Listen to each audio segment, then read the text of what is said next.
I'm a happiness coach. Some people think that's a joke. What's not a joke is I miss my country, so I decided to do this video. This is about the politics of happiness.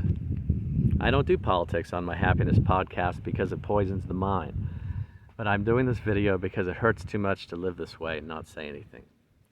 So I'm here to clear my conscience so I don't regret it later when I'm old, whenever that comes. I don't expect this video to stop this downward slide we're on, but I hope it helps, and I have to do it. So buckle up, or bugger off. Get out of here. Go watch a YouTube video about some girl's makeup. I don't care what you do. But if you're still here, I guarantee you won't find this to be a political red pill or a blue pill. If you want a quick fix or a political rant, you should go away now. Bye. Everybody tells me, look, man, do politics on your happiness podcast. You'll make a ton of money. I would make more money. I know a hell of a lot about it.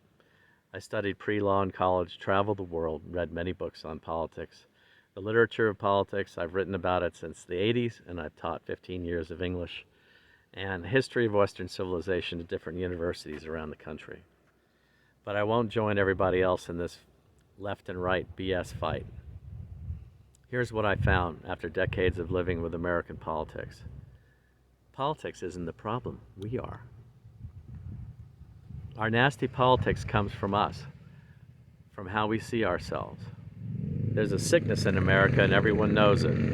There's a lack of love and hope. No one can actually put their finger on exactly what it is or how to fix it. The answer to politics is as broad as we are. It's cultural and there's no quick fix, so they say. Maybe there is. It can happen quickly, and the relief of letting go of anger at others is tremendous when we decide to change the way we think, when we pay attention to our hearts. It's called the freedom of happiness. Denmark is a country a lot like us. Experts call it a peer country. They're similar to the US in the most important ways. They're not a bunch of wimps. The Danes are the Vikings, remember? Psychologists say Denmark is the happiest country in the world. They're European, like us. They have a modern economy and politics similar to ours, except they use smart people, like teachers, to run the country. They're happier with a simpler life. They don't buy things to be happier. They don't work all the time. They have fewer children, fewer cars. They don't riot in the streets, and they don't start wars or maintain a gigantic military. Homelessness is rare. They have no terrorism. No road rage, a great retirement, free health care. Their streets are clean. They work less than we do, and they worry a lot less because they have a real social safety net to protect them. They play with their kids a lot more. They went 7 years without a single mass shooting. That's a lot of freedom, people. What's the catch? They pay some higher taxes. Ooh, that must suck. And us? Do you really need me to tell us about us? We get more than 11 mass shootings every week. That's 1.7 a day on average. Almost 700 a year. These shootings are almost all suicides, but most people don't want to talk about that. This doesn't even count the regular, quiet, daily suicides. We are a very sad, stressed, and unhappy people. We're a very angry people, 19th on the global happiness scale. Need another example? Canada had less than 20 mass shootings in the last 30 years. A father who tragically lost his son to road rage shooting in California said this about it. There's a lack of love in people's hearts, and nowhere is safe. Boy, did he hit it right on the nose. Because we carry around this sense of anger toward others in our heads, politics is a software problem, not a hardware problem. Nowhere safe from it. It's in our heads and our hearts, and there's no techno fix. The pandemic was an alarm that woke people up from their zombie work selves. We stopped working for a time, and only then did we realize how empty our lives are, how unhappy and stressed we are. We've rediscovered the healing power of nature, but now we need to feel the healing power of being close to each other. Even without the pandemic, we've lost social reasons to be physically together. We feel alienated or separated in a pandemic of loneliness. Young people want to take revenge against a system they feel has abandoned them to climate change and poverty. They've joined crazy online groups planning to shoot people or start a race war. Old people are ignored. We have toxic males, incels, and militias endlessly planning to kill people or take over the government. It's a race between whether testosterone will kill us or the climate will. Denmark sees life differently than we do. They don't hate and they don't see life as a struggle. They are happier. The politics in Denmark is about how to serve the common good of all their citizens. Our politics seems to be about who has the most money and the biggest mouth. Basically, Denmark has more political love than we do. Politics is a perception problem. It's in our heads and how we see ourselves.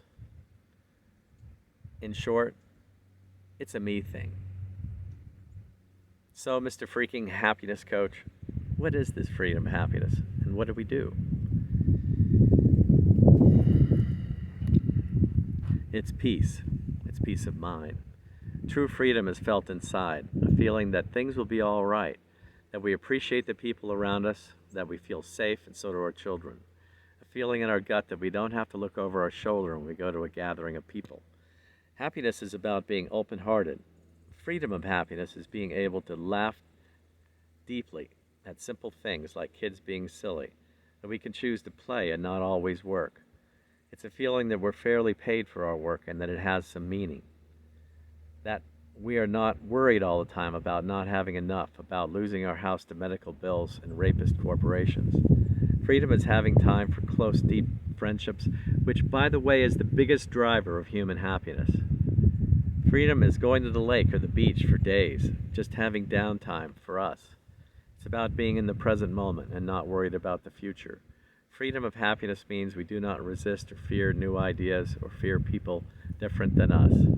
Freedom is sharing and learning with different people. It's like not being tied to the hip with money. It's laughing at life and makes us lovable so we can find someone to love us. That's freedom. And folks, freedom of happiness is real freedom. And that, my friends, we did not have in America. That's why politics, our rules of the road, is so messed up, because we are messed up.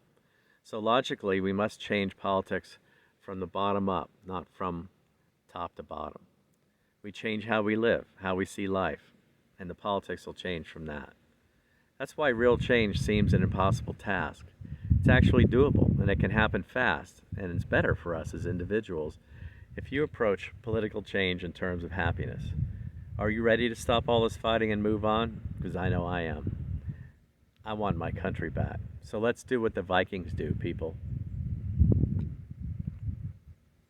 Some of us are at war within ourselves, in psycho conflict every day, not sure what the American dream really is. People are giving up. They are committing suicide and mass shootings. That's what these shootings are that we hear about every day, suicides. And they're a good barometer of America's mental health. We're losing our safety, our peace of mind, and everything that holds a community together. We don't even have a shared version of reality. Mass shootings are analogous to the political situation. There are no hardware solutions to it. Just as we cannot stop these shootings with more guns, more police, or locked doors, because it can happen anywhere, anytime, we cannot change politics with a new law, a new president. Mass shootings will stop when people are happier. Politics will stop when people are happier. It's a software problem.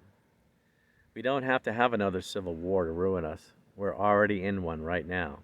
It's a culture war, and both sides lose. It's not an old-fashioned army civil war with soldiers and cannons. It's more like a long emergency. A kind of slow death by social hatred alone will ruin us. We must understand that. It isn't a football game where one side wins and the other side goes home to bed. We have to live together right on the stadium field with the lights on. My family has stakes in both sides, left and right. My great-grandmother used to ride to school with her father in the saddle on Old Traveler, Robert E. Lee's horse. I am also directly related to Martha Washington, and we found one of General Washington's letters from the Revolutionary War in the attic. Maybe this is why I feel a sense that I have an ancestral foot on both sides, the rebels and the Union. Call me naive, or hopeful, or crazy. Call me a happiness coach. Experts on Civil War who study them worldwide say the main reason that democracies collapse isn't necessarily about money, although that can be part of it. It happens when one part of the society who has been ruling and in control for years feels that it's being pushed out of power and it wants to hold on. In the US, that's white Christian males and the wealthy elite. This is what's happening now in our politics. America will probably not die from an outside attack from China and Russia. We're dying right now from within. The word perception is critical here. Our perceptions have been hacked by powerful, smart people who want us to believe that violence is the only answer. Violence only leads to more of it. If we throw out our government, if we do not trust our free elections, then what's left? We become like Haiti or Venezuela, Northern Ireland in the Troubles. They bombed and shot each other for 25 years there, and it didn't work. Didn't change things. They learned to stop killing each other when they realized that. This is an example of a long emergency. Even though many parts of our federal government are criminal, if we give up voting and declare it rigged, we have nothing left but true chaos on the streets. If we have another coup and it's not successful, the side that does not win will fight and resist the new government. There will be killings on the streets anyway. So, I am surprised an attack like January 6th on the Capitol took so long to happen. Americans have been angry with politics for so long, and rightly so. Our government is as rotten as a dead dog on the roadside, bloated by the floor of the sun. And yet, if we burn down democracy, as stinking as it is, that violence will destroy us all. Reform it, people. Get rid of the money people. Elect happy people to make laws for the common good. Set it up so that we don't burn it down and make it what? What are we going to make it? A dictatorship? No more voting? A strongman leader who declares he knows best for us? The true nature of propaganda is a set of lies that serve the purposes of someone else, often for the wrong reasons. This is why we must think for ourselves. Critical thinking is not criticizing or talking people down. It comes from the word critique, meaning you don't just take someone's word for something, you analyze it for truth yourself, based on your knowledge, research, and experience. I taught critical thinking at university for years, and I knew we were weak in that department and that it would have future consequences. Now some people believe in Jewish space lasers because someone made it up. Imagine that. So how do we cooperate to thrive in this lifeboat we call America, bobbing around in a sea of misinformation with crazy, sad people pissing in the last of the drinking water and shitting on the biscuits? We change the way we see ourselves and others, not like we're doing now. Them libs and gays is ruining my life. Eating that LDS and smoking them barbituaries, pedos sneaking around our elementary schools. Or how about you snowflake liberals? Well, all these stupid hayseed righties ever do is wrap themselves in the flag, wave their guns, throw the Bible at the rest of us, and all I want is my mocha latte. Breathe, people. Breathe. Our neighbors are not cartoons. They're just regular people living out their lives on both sides. Just like you, but with different ideas and different levels of social evolution. Live and let live, guys.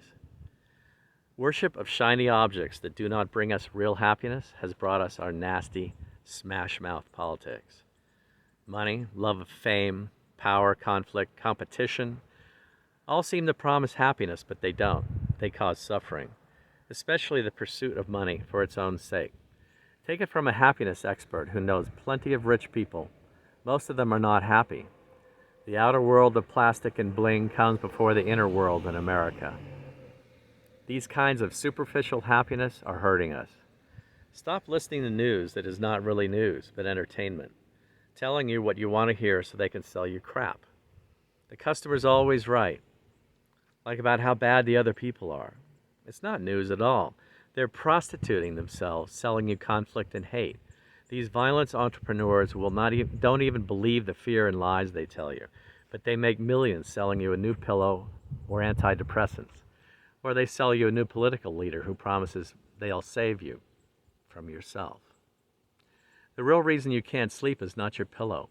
It's the mind poison going around and around in your head, and you can't stop it. As for fake news, this is a very unhappy thing. If everybody's a liar and no one trusts anyone, professors, teachers, even scientists, no one tells the truth. Well, you better not fly anymore because the pilot believes in science. A bridge builder doesn't say, well, you know, I just believe this bridge won't fall. But no, we haven't tested it. Beyond truth brings the national conversation down to the lowest level, violence. There's no one to trust, so all we have is people screaming their beliefs. But belief is not in the world of reason, it's in the world of religion. You just believe it, or you don't. So all this belief screaming leaves nothing left to say. And that's just how the elites, the oligarchs, like it. Well, see, no one knows what to believe. Everybody's a liar. So don't think for yourself. Just go to the news cafeteria of your choice and pick out your favorite treat. We'll sell it to you. Let's see. I'll have the black beans with a side of spicy hate, smashed taters and butter, and 2 orders of freedom fries. Liberals are the same. Facebook uses nerdy algorithms to steer you to more of what you like. The more you click, the narrower they get, until you're living in a tiny liberal thought box. Fox and CNN know what their viewers want. They're masters of anger management. They sell you anger by giving you what you want to hear. Hate the right, hate the left. If you're mad, and most people are, you get more red meat, more anger. But what you don't get is facts. The American news media, left or right, sells anything before it sells the truth, because the truth would anger their owners, the oligarchy. It will weaken them and make us stronger. The truly sinister thing is this political entertainment posing as news is dividing us on purpose. They're making money while at the same time making us angry with each other, so we fight with each other. So we don't look up. Take the money out of politics, people cry. That'll fix things. Really? Sure, but then money is what we love. The more the better. Competition, working ourselves to death, buying too much stuff. Then we point the finger at the politicians and say, look how greedy they are. All they want is money. Throw them out. Really? Politics is our worst version of ourselves. Our gangster capitalism breeds gangster politics. Angry voters select angry, crazy politicians. We are what we eat, and money is what's for dinner in America. The top 1% own half of all the wealth, and the other 90% own the other half. Think about this. This is injustice, and nobody likes it, left or right. It makes us mad. This is called the status quo, things as they are now. The government likes us this way because they're employees of the 1%, and they stop real change from happening, at least politically. Yes, politics is rigged, but not in the ways some think it is. It is rigged against both liberals and conservatives, against all of us, by a small number of people at the top. It's time to stop fighting with each other. It's time to look up.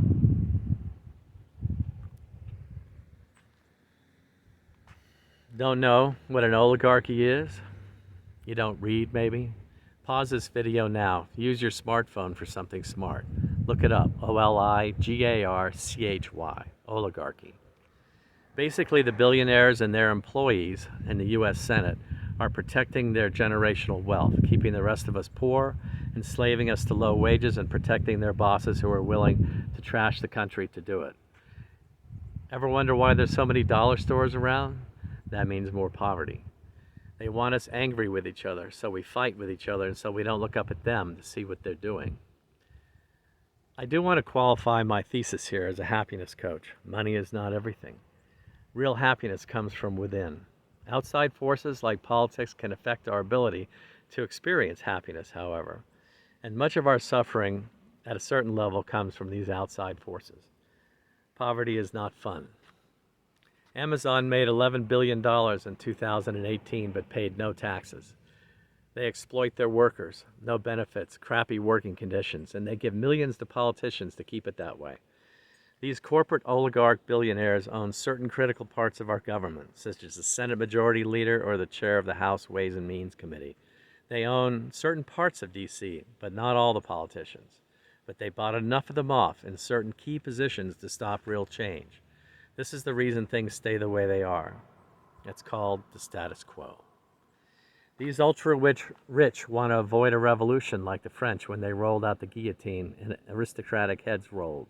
So they use their corporate money to buy off politicians to keep things the way they are, and their media power to confuse us with fake stories and fake news, to keep us pointing the finger at each other. We never really had a true democracy. We've had a kind of republic the Founding Fathers set up.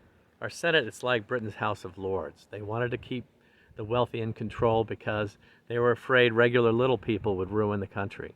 And if you don't read, you don't know this elitist tendency written into the Federalist Papers or the Constitution. Sorry guys, but the Founding Fathers were rich white men. Sound familiar? Couldn't vote then if you were a woman or a black.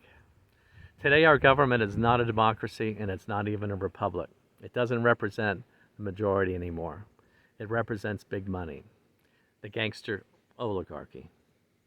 Left and right are so mad at politics because change never happens. Here's the kicker now. If things get bad enough and we fight on the streets, the wealthy and their employees in the government will call out the police state and take all our freedoms and say it's for our own protection. It's really for their protection. Understand this. The Patriot Act, written after 9/11, basically says the government can call anyone a terrorist if they need to. It wasn't only for the Muslims. It was really meant for us. So we can be easily put away if we get too mad at government by elites. They know we're the real threat, not a few bombs from overseas or planes hitting buildings. In fact, I make the case right here and now that the ruling class wants our political and cultural stress to spill over into fighting in the streets across America. Then they will declare martial law, and our republic of 246 years will be gone. Someone will take over, a president for life, like the Chinese president, or some strong man will appear to save America. And this will probably happen before the ultra-rich even consider giving up their power and money to a real democracy. It happened in the 1930s in Germany. Hitler proclaimed, for the safety and security of the German people, all civil liberties have been suspended. What happened in Germany could happen here. The Nazis called themselves the National Socialist German Workers' Party. They said they were for the working guy, but they were really backed by big business. Large German companies were deathly afraid of communists, so to avoid sharing their wealth, they backed the Nazis, who were really fascists disguised as socialists. The big trick. But then most Americans don't know this because they don't read. Time to look up fascism on your smartphone. Come on, get as smart as your phone. Some think it's a race war. Some think widespread fighting between left and right is their ticket to a better America. They might call that patriotism and pride, but the truth is much darker. Fighting together will hurt the country and make it impossible for anyone to have a good life. It will tank the economy. Neither side will lay down and die. Is it really patriotic to fight your neighbor and call them less than animals and ruin the country? What are you going to do? Kill them all? Put them in prison? The prisons are full already. Political violence is actually the opposite of patriotism. It's treason to burn down the Freedom House in order to save it. Fighting in the streets will be the excuse that the wealthy elite, the oligarchy, will use to save the country and declare martial law. They'll suspend our freedoms, call for curfews, and bring out the police state full force. What the elites will really be doing is saving themselves from us. So let's not help them by fighting with each other, with words or bullets, when both sides, left and right, want basically the same things out of life. It's about time both sides got together before it's too late.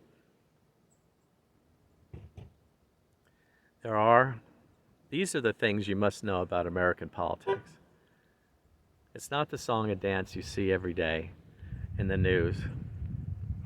It's always the same. Politics is about what is left unspoken. The secrets are in the quiet blank spaces between the lines of bullshit. If you're as old as I am, you know that in the 1960s, everybody could live on dad's job comfortably. Now, 50 years later, you have to have two incomes to barely make it. You think this kind of anxiety we have over money comes from the guy down the street? From poor Mexicans? From your neighbor? You're out of your mind. Our stressful, insane system comes straight out of Wall Street in corporate America. Capital has won the war against labor, and the world is burning. So what do? Don't get angry at the redneck in the pickup. Don't run the liberal off the road in the Prius. Get happier. Get smart. Political intelligence takes the power away from the powerful. Look up. That's the thing to do. Now, I'm not naive. This will not be easy, and I understand we want to all agree on all the aspects of abortion, guns, religion, etc. I know some people are pathologically unhappy. I know we have a mixed bag of Americans living in one huge country, and Denmark is smaller and has a homogeneous white population. And yet, the contrast between how they see themselves and their government and ours is stark and undeniable. America has all kinds of people, and we must learn to live together. All the more reason to talk and compromise, not fight. If we fight, we lose. Make the decision. If you want to live in a kind, gentle country, then think about it that way. Do you want one to be at war with itself? Do you want to wake up in the morning and hate your neighbor? Do you want the economy to tank? Think, people. Think of all the things we could be doing in happy cooperation with each other, like electric trains and cars, making walking gardens out of crowded main streets. We can see climate change coming, but we seem paralyzed, fighting over how the deck chairs are arranged as our Earthship sinks.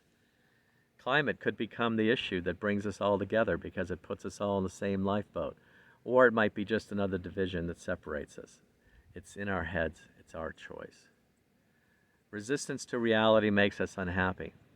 Are you angry? Fix what's wrong with your life. Don't get mad. It may feel good to point the finger at regular people in the streets and blame them for our problems, but in the end, it feels better not to hate. Hate kills us slowly from the inside. Hate is the ultimate civil war, a conflict inside ourselves that destroys the country of our body. Those who are unhappiest attack others the most. They resist the most. It is up to us, the happy ones, to show the way to love. Yes, I know the other guy may seem terrible and you might think you hate them, but remember, they're suffering. They're in pain from their resistance to what they've been trained by their conditioning to see as a shitty life. A Buddhist monk once told me this, and years later I can see that he's right. They're unhappy with their lives because either they made the wrong choices or were brought up by ignorant, fearful parents in a cultured tribe that says other people have ruined the world. And so they project that fear and hate they got from their parents on everybody else. They cause chaos wherever they can. They want us to feel their pain as they're feeling it. Misery does love company. There's an evolution going on, people. Some are more biologically evolved than others, such is the way in the animal world, and we are animals. Some people have a larger fear center in their brains than others, and doctors can scan that now. So let's work together to overcome that fear and learn from each other. It's like 4th grade. You don't pull out your pistol and kill the creep sitting 2 rows behind you who threw gum in your hair. You talk to him at lunch about mathematics and how great it is, about how the gum flies through the air in a certain arc, a certain distance with the right acceleration so it hits your hair just right. He probably needs a friend, but he's afraid to ask, and that's how he asks, by throwing gum. Then it turns out he likes math and he becomes a carpenter when he grows up. Or maybe he doesn't grow up. He's a gum thrower for now. That's all right. Just don't fight about it. Talk. That's the key. We're all Americans here, people. Don't try to convince others to see the world through your eyes. Just go straight to love. Sit down when you can and talk face to face with someone different than you. Just as people, we must do this. Speak sincerely about life, not about politics. Talk about babies, about safe streets, about how you love your kids, about schools, a living wage, about getting together to change things. And you know what? Talk about looking up. If we cannot talk with each other, if we don't follow the law, as bad as the law is now, only violence remains and we all lose. We've already had a civil war. We know how that turned out. We can change our outlook and our behavior and our laws, but we can't stop bullets at the church or the grocery store shot by someone who gave up on their lives because the system sucks. There's just no way to do it. If we take away guns, they'll kill us with cars or bombs or whatever. It's in our heads, people, and a better system lives and breathes in our heads as well. America has been at war and minor conflicts about 95% of its existence since the revolution. Can you believe that? Imagine that. Always at war. Perhaps this is related to our character as a nation, or bad luck, or the way we created America through black slavery, destruction of nature, and the heinous genocide of the first Americans, who were Indians, by the way. I'm not sure what it is. Probably all these. My Spencer repeater in my living room is an example. That 50 caliber carbine saved the Union, but it also killed a bunch of Indians afterwards. Happiness in politics is complicated. The ruling elites, the capitalist monarchy, have been behind all these wars in the name of freedom, with the possible exception of World War II. They were meant to expand American capitalism worldwide, not the everyday freedom of the little guy. The U.S. spends more on war than the next 10 countries to combine. It's for offense, not defense, people. This is an economic empire we have. Read my novel about the empire overseas. When we get to the end of this, I'll tell you about it if we ever get there.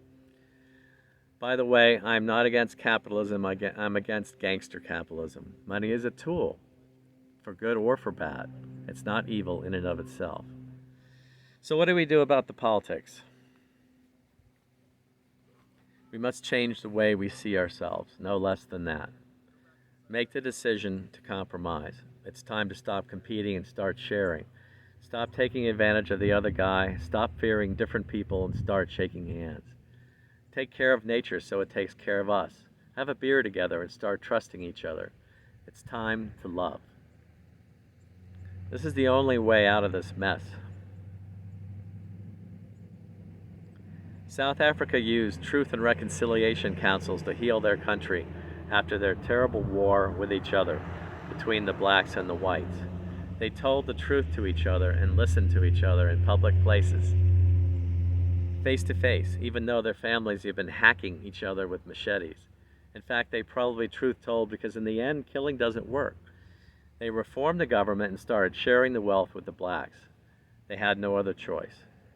They learned to reconcile and get along so they could live again, so they could be neighbors. We're in our own cultural apartheid right now in America. Racism, class differences, religion, ethnic divides, etc. will require this kind of truth-telling to get us out of this mess. We've done it before. We did it in the 60s when blacks and whites went to get school together during integration and found out they had a lot in common. We got along, we stopped having separate bathrooms, one named colored, the other named white. We can do it again. It took a lot of suffering and killing to get the South Africans to talk after their wars. In our America, let's do the talking step first. Let's have truth and reconciliation. Let's talk before the war. We already did that in 1861 and we know how that turned out. Don't provoke or make fun of suffering fellow Americans you see as enemies. Just love them and love yourself. Think good thoughts, do good deeds. Start reading. Learn to think for yourself instead of believing TV prostitutes. Other Americans are your only neighbors. You won't get any new ones. So for real security, for real freedom, we need to trust each other and feel safe in this lifeboat we call America. We can hurt each other whenever we want. A few angry people can sink the boat. We could burn down the house if we want. We're all vulnerable to each other. Even the police witness ambush assassinations. We depend on each other as a society for safe streets and safe lives. No one is coming to save us from our neighbor. So let's not ambush each other. Do you like money? I know you do.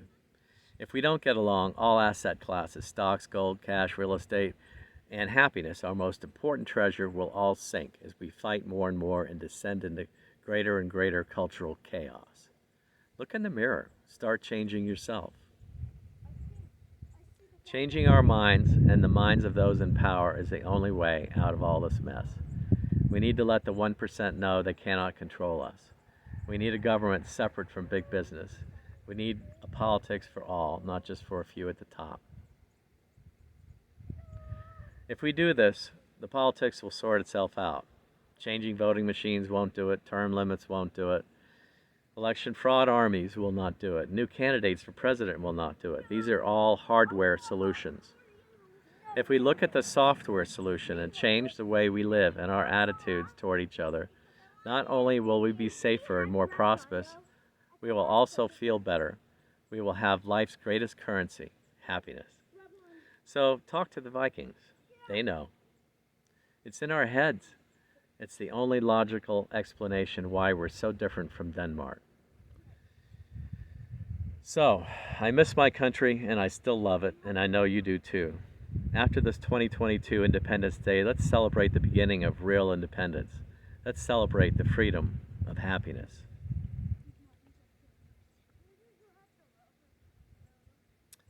It's our only choice, really. So, share this video with your friends. It's going viral across the English-speaking world right now, and I hope it opened your eyes. Let people know there are other ways to fix this problem.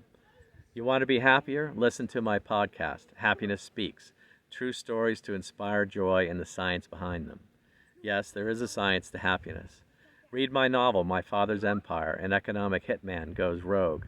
It's an eco-thriller about America's empire overseas on Blurb and ebooks. And most of all, remember Denmark, the happiest country in the world. It's not about politics, it's about us.